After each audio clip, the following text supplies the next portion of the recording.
성경 말씀은 마가복음 1장 8절입니다.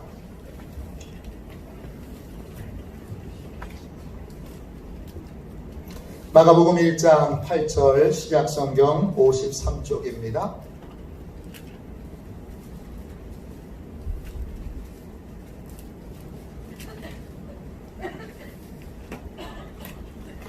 우리 같은 목소리로 함께 우리 읽도록 하겠습니다. 마가복음 1장 8절입니다. 함께 읽습니다. 나는 너희에게 물로 세례를 베풀었거니와 그는 너희에게 성령으로 세례를 베푸시리라. 아멘. 절 보십시오.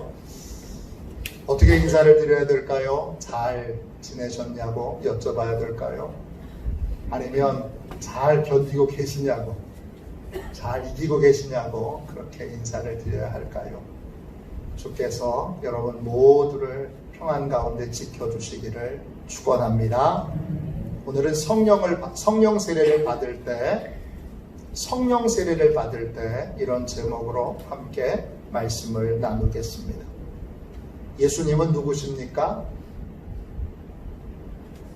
우리 예수님은 성령으로 세례를 베풀어 주시는 분입니다. 성령 세례는 다양한 용어로 사용이 됩니다. 성령 충만, 성령의 인치심, 또 성령의 은사가 부어지는 것, 성령의 능력이 임하는 것 등등 다양한 용어로 사용됩니다. 무디 선생님께서 세우신 시카고 성경학교의 초대 학장이셨던 토레이 목사님은 다양한 이러한 용어들 중에서 성령 세례라는 용어를 고집하셨던 분입니다. 시카고 성경학교의 교수들이 토레이 목사님께 간곡하게 부탁했습니다. 목사님, 성령 세례라는 표현을 사용하지 마시고 성령 충만이라는 표현을 써주십시오. 그런데 토레이 목사님은 단호하게 거절하십니다. 성령 충만이란 매우 그 용어가 모호하고 불만족스럽고, 그래서 저는 성령 세례라는 용어를 계속해서 사용할 것입니다. 신학교 전체가 긴장 상태가 커졌고 결국 토레이 목사님은 학장직을 사임하십니다. 그 후에 로스앤젤레스 성경학교의 학장으로 부임하시는데 거기서도 비슷한 상황이 벌어집니다. 교수들이 또 토레이 목사님께 성령 세례라는 용어 대신에 성령 충만이라는 용어를 좀 써주십시오 이렇게 부탁하는데 역시 토레이 목사님은 완강하게 거절하고 역시 그 학교를 사임하십니다. 이 토레이 목사님께서 성령 세례라는 용어를 고집하신 이유는 크게 두 가지입니다. 첫 번째, 성경에서 성령 세례라는 표현을 사용하고 있기 때문입니다. 둘째, 성령 세례는 너무나 확실하고 분명한 체험이기 때문입니다. 토레이 목사님께서 쓰신 성령 세례를 받는 법이라는 책에 보면 이런 얘기가 나옵니다. 성령 세례를 받았습니까? 라고 물어봤을 때 예, 아니요로 분명하게 대답할 수 있는 것입니다. 그렇게 확실한 체험이라는 거예요. 성령 세례를 받은 사람은 본인이 성령 세례 받은 것을 모를 리가 없다는 거예요. 성경은 이 부분에 대해서 분명하게 말하고 있고 성령 세례는 누구나 다 알 수 있는 분명한 체험이 된다는 거예요. 그래서 성령 세례라는 용어를 이 토레이 목사님은 고집하셨고 이분을 통하여 20세기에 새로운 성령 운동이 일어나게 되었고 그것이 전 세계에 성령의 새바람을 일으키는 중요한 계기가 되었습니다. 1907년 평양 대부흥 운동의 출발점도 토레이 목사님의 성령 세례 받는 법을 사경회 때 공부함으로 성령 세례가 이 땅에도 임하게 된 것입니다. 우리 예수님은 누구십니까? 우리 예수님은 우리에게 성령 세례를 베풀어 주시는 분입니다. 성령 세례는 모호하거나 또는 헷갈리는 어떤 경험이 아닙니다. 아주 분명하고 확실한 그러한 체험입니다. 예수님께서 주시는 성령 세례는요, 여러분 두 가지 방식으로 옵니다. 하나는 내주하시는 성령으로 오시고, 다른 하나는 임하시는 성령으로 오십니다. 이 두 가지 중에 여러분 하나만 받는 것은 온전한 성령 세례가 아닙니다.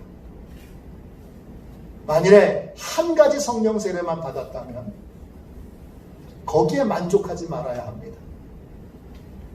다른 성령 세례를 여러분 간절하게 사모해야 합니다. 하나씩 간단하게 살펴보도록 하겠습니다.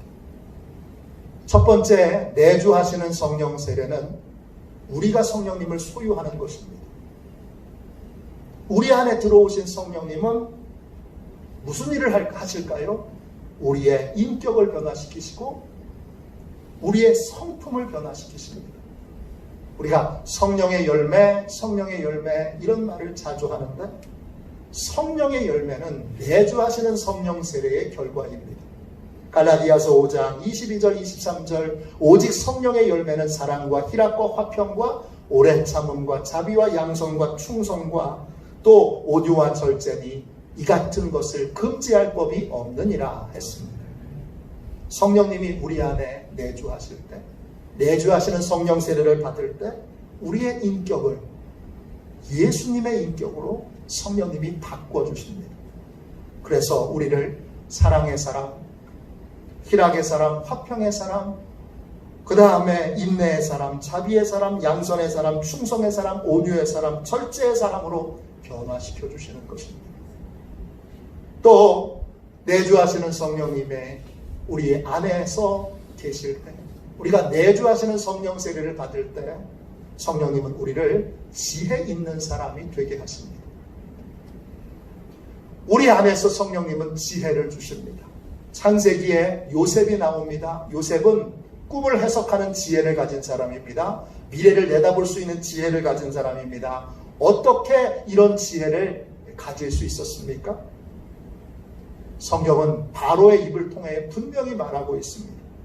창세기 41장 38절 39절입니다. 바로가 그의 신하들에게 이르되 이와 같이 하나님의 영에 감동된 사람을 우리가 어찌 찾을 수 있으리요 하고 요셉에게 이르되 하나님이 이 모든 것을 내게 보이셨으니 너와 같이 명철하고 지혜 있는 자가 없도다. 요셉 안에 내주하시는 성령님께서 요셉에게 모든 것을 보여주십니다. 모든 것을 알려주십니다. 그래서 요셉이 지혜 있는 사람이 되었고 명철한 사람이 되었고 미래를 내다보고 준비할 수 있는 사람이 되었습니다. 출애굽기에 여러분 부살렐이라는 사람이 나옵니다. 부살렐은 금과 은과 놋과 보석 등 이런 모든 것을 가공할 수 있는 지혜를 가진 사람입니다. 그래서 하나님께서 알려주시는 대로 이 부살렐이 성막을 만듭니다. 또 성막 안에 있는 기구들을 이 사람이 만듭니다. 이 부살렐에게 어떻게 이런 지혜가 생겼습니까? 성경은 이런 지혜를 부살렐 안에 내주하시는 성령님이 이 부살렐에게 주셨다고 그렇게 증언하고 있습니다. 출애굽기 31장 1절부터 5절 보세요. 여호와께서 모세에게 말씀하여 이르시되 내가 유다 지파 홀의 손자 우리의 아들인 부살렐을 지명하여 부르고 하나님의 영을 그에게 충만하게 하여 지혜와 총명과 지식과 여러 가지 재주로 정교한 일을 연구하여 금과 은과 놋으로 만들게 하며 보석을 깎아 물리며 여러 가지 기술로 나무를 새겨 만들게 하리라 했습니다. 부살렐이 지혜를 가진 사람이 될 수 있었던 이유, 총명한 사람이 될 수 있었던 이유, 여러 가지 다양한 재주를 가질 수 있었던 이유는 부살렙 안에 내주하시는 성령님께서 그에게 지혜를 주셨기 때문입니다. 사막에서 여러분 근무를 세공하는 기술을 어떻게 여러분 일반적인 사람이 가질 수 있겠습니까? 부살렙은 한 번도 이런 걸 해본 적이 없는 사람입니다. 그런데 성령님께서 내주하셔서 이 모든 일들을 하나님이 명령하신 바를 척척척 해낼 수 있는 지혜를 부살렙에게 주셔서 성막과 성막 안에 있는 기구들을 만들게 하셨습니다. 우리 안에 내주하시는 성령님은 또 우리를 믿음의 사람으로 변화시키십니다. 초대교회에 7명의 집사님을 세우십니다. 이분들은 평신도 전도자들입니다.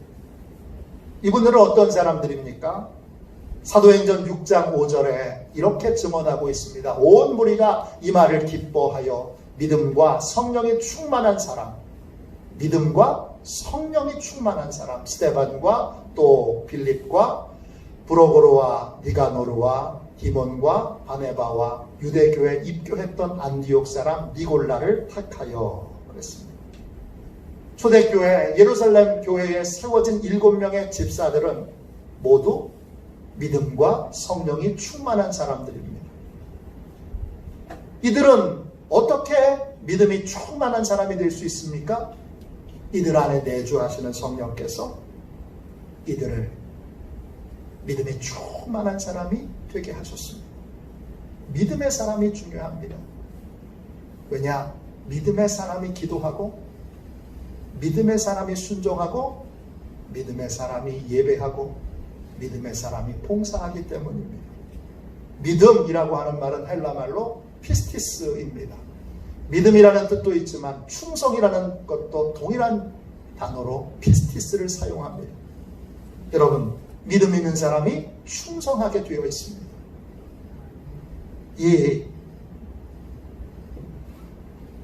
7명의 집사들 안에 내주하시는 성령께서 이들을 믿음의 사람, 충성된 사람으로 변화시켜 주신 것입니다. 초대교회 지도자였던 바나바도 마찬가지입니다.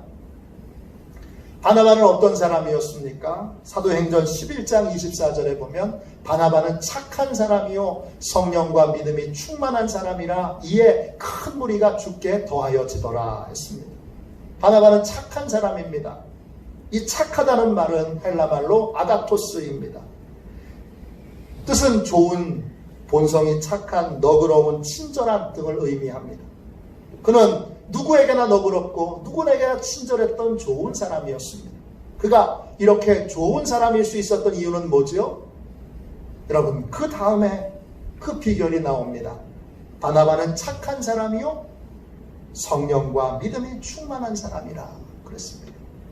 그 안에 내주하셨던 성령님이 그를 착한 사람으로 변화시켜 주신 것입니다. 바나바 안에 내주하셨던 성령님께서 그를 착한 사람, 믿음의 사람, 충성된 사람으로 그렇게 변화시켜 주신 것입니다. 내주하시는 성령 세례를 받으면 우리는 착한 사람이 됩니다. 좋은 사람이 됩니다. 지혜 있는 사람이 됩니다. 믿음의 사람이 됩니다. 능력 있는 사람이 됩니다. 성품이 아름다운 사람이 됩니다. 성령님은 우리 안에 내주하셔서 우리를 아름답게 만드십니다. 둘째, 또 다른 성령 세례가 있습니다. 어떤 세례입니까? 임하시는 성령 세례입니다. 임하시는 성령 세례는 내주하시는 성령 세례와 다릅니다. 내주하시는 성령 세례는 우리가 성령님을 소유하는 것입니다.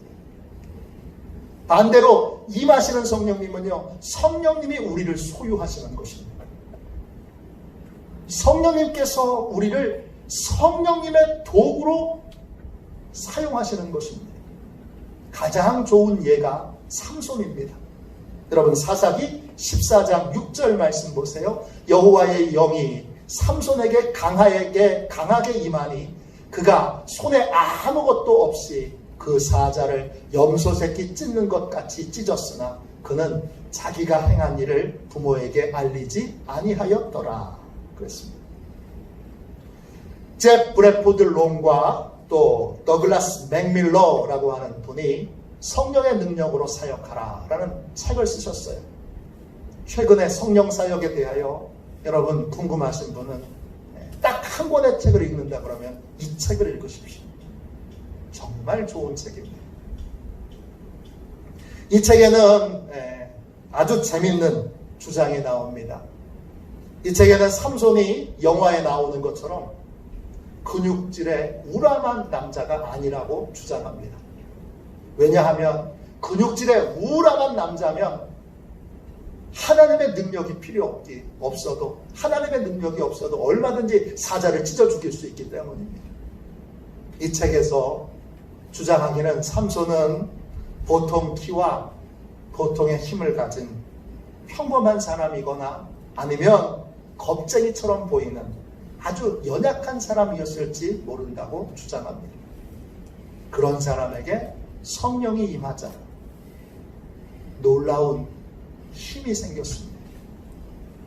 성령이 임하자 성령님께서 그를 그 힘을 통하여 이스라엘을 구원하는 사사가 되게 하셨습니다.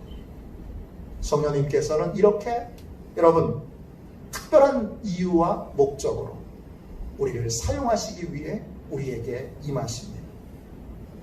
이때 임하시는 성령은 그냥 임하시기만 하는 것이 아니라 우리에게 각종 은사도 주시고 또 능력도 주시고 또 예언도 하게 하시고 또 정말 하나님의 영에 사로잡혀서 찬양도 하게 하십니다.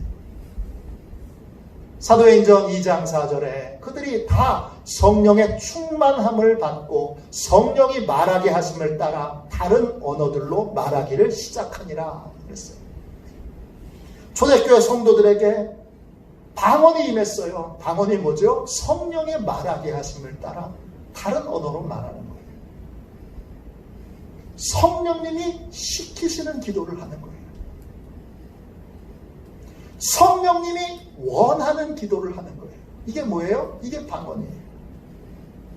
방언은 성령님의 뜻대로 우리가 성령의 도구가 되어 기도하는 거예요.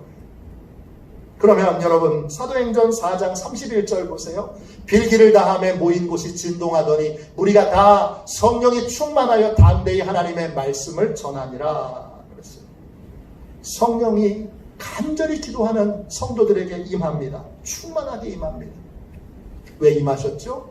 성령님의 뜻대로 담대하게 복음을 전할 수 있도록 힘과 능력을 주시기 위해서입니다. 앞에서 말씀드렸던 잭 브래포드 롱 목사님께서 1993년도에 대만에 전도 집회를 가셨습니다. 저녁부터 시작했는데 약 500명의 청년들이 모였는데 여러분 끝나는 시간이 새벽 1시입니다. 강력한 성령의 역사가 있었어요. 집회를 마치고 이제 다 지쳐가지고 집에 돌아가려고 하는데 뒷문에, 교회 뒷문에 한 아가씨가 기다리고 있습니다. 대학생 정도의 나이의 아가씨였는데 목발을 짚고 있습니다. 자세히 보니까 양발에 철제로 만들어진 교정기를 차고 있어요. 아가씨는 길을 막고 브래포드 목사님에게 목사님 저 좀 기도해 주세요. 부탁합니다. 네. 목사님은 너무 지치고 힘들어서 이제 더 이상 기도할 수도 없고 집에 가야만 합니다. 제게 휴식이 필요합니다. 그렇게 대답했어요. 그랬더니 이 아가씨가 눈물을 뚝뚝 흘리는 거예요. 목사님, 저는 다리가 불편해서 기도를 받으러 제단 앞으로 나갈 수 없었습니다. 목사님, 제발 저를 위해서 기도해 주십시오. 그 순간 브래포드 목사님은 정말 쉬고 싶은 마음이 간절했는데 브래포드 목사님 안에 계신 성령님이 질병으로 고통받는 이 아가씨를 긍휼히 여기는 마음을 주셔요. 그리고 그 순간 성령이 나를 통해서 이 아가씨를 치유하실 거라는 확신이 들게 돼요. 그래서 집회에 함께 참여하여 섬겼던 사역자들과 함께 그 아가씨의 머리 위에 손을 얹고 함께 기도합니다. 안수를 받는 도중에 여러분, 이 아가씨의 다리가 펴지기 시작합니다. 기도가 다 맞춰졌을 때 이 아가씨는 그 교정기를 떼냅니다. 이 치유의 역사는 브래포드 목사님이 고백합니다. 제가 한 게 아닙니다. 이 목사님은 그냥 지나치려고 했습니다. 그런데 예수님께서 지나치지 못하게 하셨습니다. 그녀를 치유하신 건 예수님이십니다. 목사님은 스스로 고백합니다. 저는 치유의 도구로 쓰임받았을 뿐입니다. 여러분, 도구로 쓰임받으면 그 쓰임받는 것이 끝나면 어떻게 하죠? 제자리로 가야 합니다. 언제나 제자리로 돌아가야 합니다. 임하시는 성령은 우리를 계속 쓰실 수도 있고 한순간만 쓰실 수도 있습니다. 우리를 어느 특정한 때에 쓰셔서 치유의 도구로 쓰실 수도 있고 예언의 도구로 쓰실 수도 있고 그리고 권능의 도구로 쓰실 수도 있습니다. 계속 쓰실 수도 있고 아니면 잠시 쓰실 수도 있습니다. 우리는 임하시는 성령님이 임하셔서 권능을 나타내실 때 많은 사역자들이 스스로 속임에 넘어가고 유혹에 빠지는 것을 보게 됩니다. 저는 그런 분들을 많이 봤어요. 한순간 하나님이 예언의 도구로 쓰실 수 있어요. 그래서 예언을 하셨어요. 근데 그때부터 자기는 계속 예언을 할 수 있는 사람이라고 그렇게 연극을 하시는 걸 본 적이 있어요. 한순간 하나님이 치유의 도구로 쓰실 수 있어요. 계속 쓰실 수도 있지만 잠시 쓰실 수도 있어요. 그런데 자기는 계속 그러한 능력을 소유하고 있는 사람처럼 그렇게 연극을 하는 분을 본 적이 있어요. 여러분, 우리는 이 부분을 주의해야 됩니다. 성령님이 도구로 쓰시는 거예요. 그래서 성령님이 한순간 쓰실 수도 있고 계속 쓰실 수도 있어요. 그건 성령님이 하시는 일이에요. 도구는 언제나 쓰임받고 나서는 도구로 돌아가면 돼요. 아무 능력이 없는 도구임을 고백하면 돼요. 그러면 성령님이 계속 쓰실 수 있어요. 그런데 한순간 거짓과 위선과 욕심이 들어오면 그러면 자기가 성령님을 소유한 것처럼 성령님의 능력을 소유한 것처럼 나는 연장인데 도구인데 그렇게 스스로를 속이고 또 성도들을 속일 수 있습니다. 또 주의해야 될 것이 하나 더 있습니다. 성령님이 임하실 때 임하시는 성령 세례는 다 성숙한 사람에게만 임하는 것이 아닙니다. 삼손을 보십시오. 삼손은 지극히 미성숙한 사람입니다. 또 삼손은 어떤 부분에서는 매우 부도덕한 사람입니다. 성령 하나님은 미성숙한 사람이나 부도덕한 사람을 통해서도 성령님의 능력을 나타내실 수 있습니다. 많은 분들이 성령의 은사를 가진 분들, 선입관과 또 거부감을 갖고 있습니다. 왜냐? 그들이 만난 성령의 은사자들은 다 교만하거나 무례하거나 거칠거나 인격적으로 문제가 있거나 도덕적으로 타락한 경우들이 많기 때문입니다. 그래서 어떤 분은 심지어 목사님 중에서도 이렇게 말하는 분이 있습니다. 성령의 은사와 능력은 차라리 없는 게 나아. 그렇게 말하는 분들이 있습니다. 그러나 이런 생각은 옳지 않습니다. 왜냐? 우리는 하나님의 지혜를 다 알지 못합니다. 하나님께서 미성숙한 삼손을 회개시켜서 놀라운 역사를 행하셨습니다. 우리가 기억해야 될 가장 중요한 것, 우리는 내주하시는 성령 세례와 임하시는 성령 세례를 모두 받아야 한다는 것입니다. 그것이 온전한 성령 세례입니다.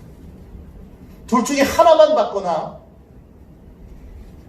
둘 중에 하나만, 내주하시는 성령 세례만 또는 임하시는 성령 세례만 성령 세례라고 주장하는 건 온전한 성령 세례가 아닙니다.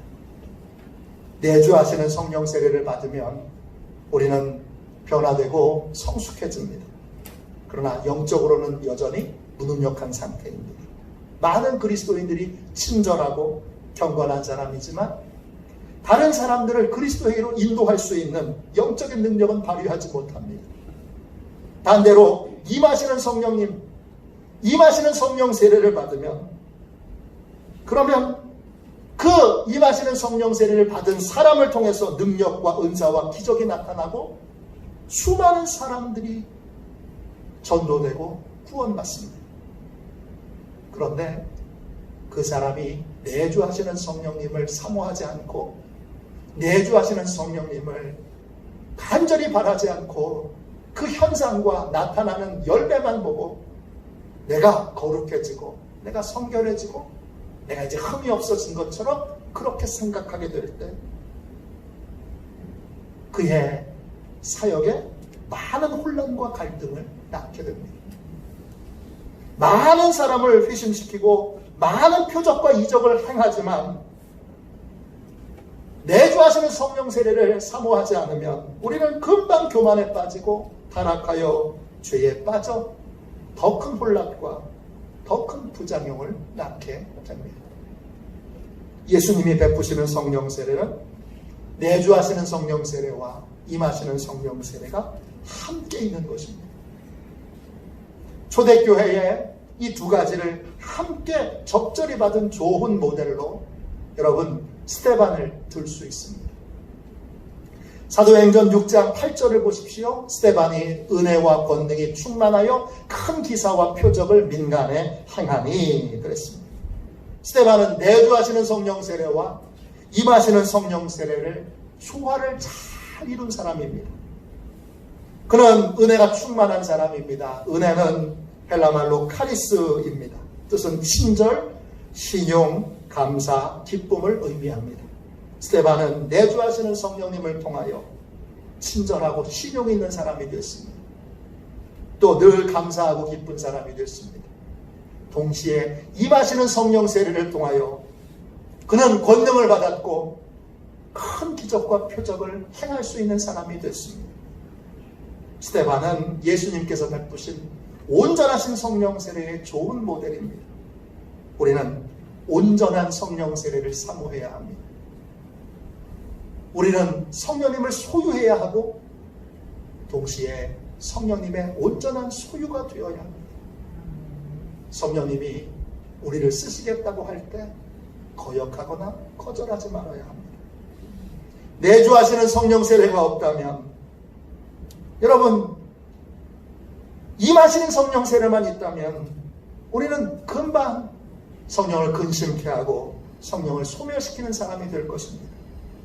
성령 사역자, 은사자들 가운데 얼마나 많은 사람들이 성령을 근심케 하고 성령을 소멸한 상태에 있으면서도 마치 성령님을 소유하고 있는 것처럼 그렇게 연극을 하고 있습니다. 여러분, 성령 세례는 내주하시는 성령 세례를 반드시 받아야 합니다. 동시에 임하시는 성령 세례를 반드시 받아야 합니다. 임하시는 성령 세례가 없다면 경건하지만 아무런 능력도 행할 수 없고 아무런 전도도 할 수 없고 또 병들고 고통받는 자들을 위하여 아무것도 행할 수 없는 무기력한 사람이 되고 맙니다. 우리는 예수님이 베푸시는 온전한 성령 세례를 받아야 합니다. 성령님은 우리를 변화시키시고 우리를 통해 가정과 세상과 교회를 변화시키십니다. 우리 모두 성령님이 우리에게 임하시고 예수님께서 성령 세례를 베풀어 주시도록 온전한 성령 세례를 기도하고 구해야 할 것입니다. 간절히 기도하고 구하여 이 내주하시는 성령 세례와 임하시는 성령 세례를 함께 받아 여러분 나도 복되고 아름답게 변화되고 또 능력으로 많은 이들도 주님께로 인도할 수 있는 그러한 귀한 예수님의 사람들이 다 되시기를 주님의 이름으로 축원합니다. 이 시간 우리 함께 우리 모일 때 주 성령 임하리 함께 찬양하고 성령 온전한 성령 세례를 주옵소서. 온전한 성령 세례를 주옵소서. 이 혼탁하고 주님 거짓말하는 영들이 주님 활개치는 아버지여 주님 이 은사의 어두운 부분들 주여 이제 밝히 분별하여 주여 이제 온전한 성령 세례를 받고 온전히 성령의 도구로 쓰임받게 하여 주옵소서. 이렇게 우리 함께 기도하도록 하겠습니다. 우리 함께 찬양합시다. 도구로 쓰임받게 하여